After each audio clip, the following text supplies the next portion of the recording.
Bonjour et bienvenue dans cette nouvelle vidéo dans laquelle nous allons procéder de plusieurs techniques et astuces très amusantes pour calculer ce joli intégral i, l'intégrale de 0 à pi sur 2 ln cosinus x dx. La première remarque qu'on peut tirer de l'écriture de l'intégrale i, il s'intervient ici en cosinus. On peut facilement le convertir en sinus grâce à la formule trigonométrique que vous connaissez tous, c'est que l'intégrale, c'est que quel que soit x appartenant à R, cosinus pi sur 2 moins x est égal sinus x. Cette formule trigonométrique nous permet de convertir le sinus en cosinus et inversement. Pour cette raison, on utilise l'intégration par changement de variable et la changement de la variable convenable ici qui nous donnera le résultat. Il faut poser que y égale à pi sur 2 moins x. Le dit x égale moins dit y. Et en ce qui concerne les bornes de l'intégrale, lorsque x tend vers 0, il suffit ici de remplacer x par 0 et vous trouverez y égale à pi sur 2. Et si x tend vers pi sur 2, il suffit ici de remplacer x par pi sur 2 et vous aurez y égale à pi sur 2 moins pi sur 2, ça donne 0. Donc y tend vers 0. Et par la suite, l'intégrale i, l'intégrale de 0 à pi sur 2 ln cosinus x dx est égale ici. Je remplace le dit x par moins dit y, comme vous voyez ici. Les bornes de l'intégrale, la nouvelle variable c'est y, il change de pi sur 2 à 0, de pi sur 2 à 0.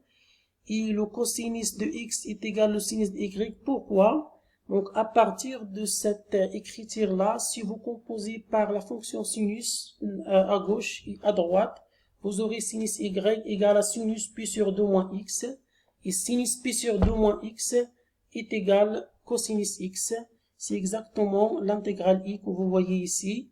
Et le signe moins nous permet de changer les bornes de l'intégrale en écrivant comme ça l'intégrale de 0 à pi sur 2 ln sinus y d de y. Alors là, c'est une deuxième écriture de l'intégrale i. Résultat, c'est que l'intégrale de 0, l'intégrale qu'on a notée i, l'intégrale de 0 à pi sur 2 ln cosinus x dx est égale aussi à l'intégrale de 0 à pi sur 2 ln sinus x dx. D'autre part, vous connaissez tous c'est que la fonction ln transforme un produit en une somme. C'est que ln de AB égale ln de A plus ln de B. Pourquoi cette formule est importante dans ce contexte-là? Puisque si deux intégrales sont égales, i est égal à intégrale i, si vous additionnez les deux intégrales, alors ça donne i plus i donne d'une part 2i, et d'autre part, vous aurez l'intégrale de 0 à pi sur 2 ln cosinus x dx, plus l'intégrale de 0 à pi sur 2 ln sinus x dx. La linéarité de l'intégrale nous donnera l'intégrale de 0 à pi sur 2 ln cosinus de x plus ln sinus de x dx. Quand vous appliquez cette formule-là, alors il s'agit ici d'une somme. On peut l'écrire ln d'un produit, c'est que le produit ici, le cosinus x, que multiplié par sinus de x. Il s'agit d'intégrer l'intégrale de 0 à pi sur 2 ln cosinus x dx i est égal de l'autre côté à 2i.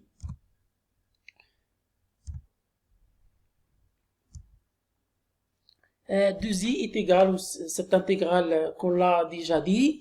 Ensuite, le cosinus x, sinus 2x, vous connaissez tous les formules trigonométriques. On peut écrire si 1 demi sinus 2x ici, et le problème reste à 1. Pour calculer i, le problème revient à calculer l'intégrale de 0 à pi sur 2 ln 1 demi sinus 2x d de x. Ici, ln d'un produit, il s'agit ici d'un produit, ln d'un produit, c'est la somme des ln est égale à l'intégrale de 0 à pi sur 2 ln 1 demi plus ln sinus 2x dx. Ensuite, ln 1 demi, vous pouvez l'écrire moins ln 2 et vous faites sortir le moins à l'extérieur de l'intégrale, plus l'intégrale de 0 à pi sur 2 ln sinus 2x d de x. Là, voilà. Ensuite, l'intégrale que vous voyez ici, c'est facile à calculer. Vous faites sortir le ln2 de l'intégrale. Il s'agit d'une constante. Et l'intégrale de 0 à pi sur 2 dx, c'est x entre crochets de 0 à pi sur 2. Quand vous effectuez les calculs, vous trouverez par la suite moins n moins pi sur 2 ln2. Plus l'intégrale de 0 à pi sur 2 ln sinus de 2x dx. Cette valeur, c'est connue. Le problème, pour calculer l'intégrale i, le problème reviendra à calculer la nouvelle intégrale, l'intégrale de 0 à pi sur 2 ln sinus 2x dx. Pour ce faire, on pose j égale l'intégrale de 0 à pi sur 2 ln sinus 2x dx. Ainsi, 2i, ça donne moins pi sur 2 ln2 plus l'intégrale j qu'on calculera par la suite. Pour calculer l'intégrale j, l'idée c'est assez simple. Il faut faire un changement, l'intégration par changement de variable en posant 2x est égal i, et l'objectif c'est de ramener à l'intégrale i. Soit il s'écrit sous cette formule-là, ou bien sous cette formule-là. Si 2x est égal à i, alors le d de x, je l'exprime en fonction de d de i, puis l'intégrale j, l'intégrale de 0 à pi sur 2 ln sinus 2x dx est égale à l'intégrale de 0 à 2 à pi, c'est pas pi sur 2, c'est pi, ln sinus de i, je remplace 2x par i, et je remplace aussi d de x par 1 demi d de i, vous voyez ici, il suffit de remplacer. Lorsque x tend vers 0, le i tend vers 0, et lorsque x tend vers pi sur 2, vous remplacez x par pi sur 2, 2 multiplié par pi sur 2, ça donne i égale pi, donc i, la variable i, il se varie entre 0 et pi.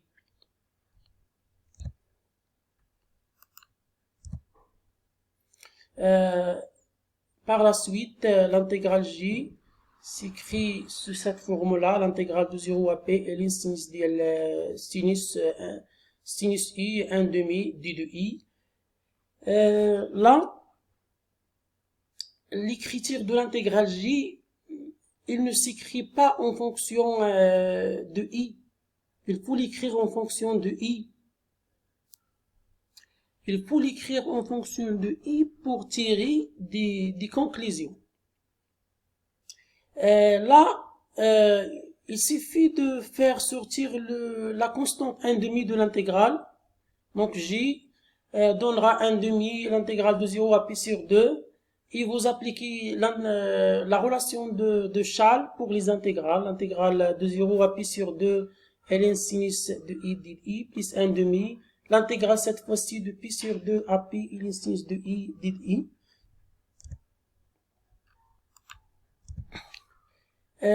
L'intégrale que vous voyez ici, c'est égal à I. L'intégrale que vous voyez ici est égale à I, grâce à cette formule-là. Et le 1 demi, ça donne 1 demi I, plus 1 demi, mais l'intégrale qui s'intervient ici n'est pas égale à I. Mais c'est pareil. Pour le ramener à écrire autrement, c'est-à-dire pour le ramener de 0 à pi sur 2, il faut évidemment faire l'intégration par changement de variable. On essaye d'échanger les bornes de l'intégrale. Pour ce faire, l'intégration par changement de variable ici convenable, il faut poser t égale à i moins pi sur 2. Vous voyez ici quand i égale pi sur 2, pi sur 2 moins pi sur 2, ça donne 0, donc t égale 0. dt, c'est dt. Quand i tend vers pi sur 2, t tend vers 0. Et quand i tend vers pi, t tend vers pi sur 2, il suffit ici de remplacer, d'où la nouvelle intégrale,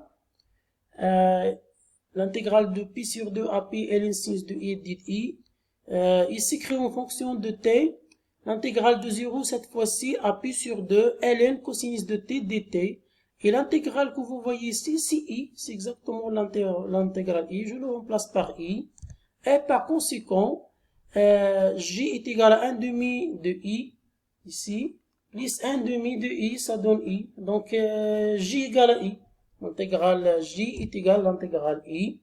Conclusion. La première formule qu'on a obtenue, c'est que ces deux intégrales sont égales. La deuxième formule, qui est assez importante, c'est que 2i égale à moins pi sur 2 ln 2, plus un intégral j. L'intégrale j, il s'écrit comme ça, il est égal à i. Donc l'intégrale j, il s'écrit comme ça, il est égal à i, d'après les calculs.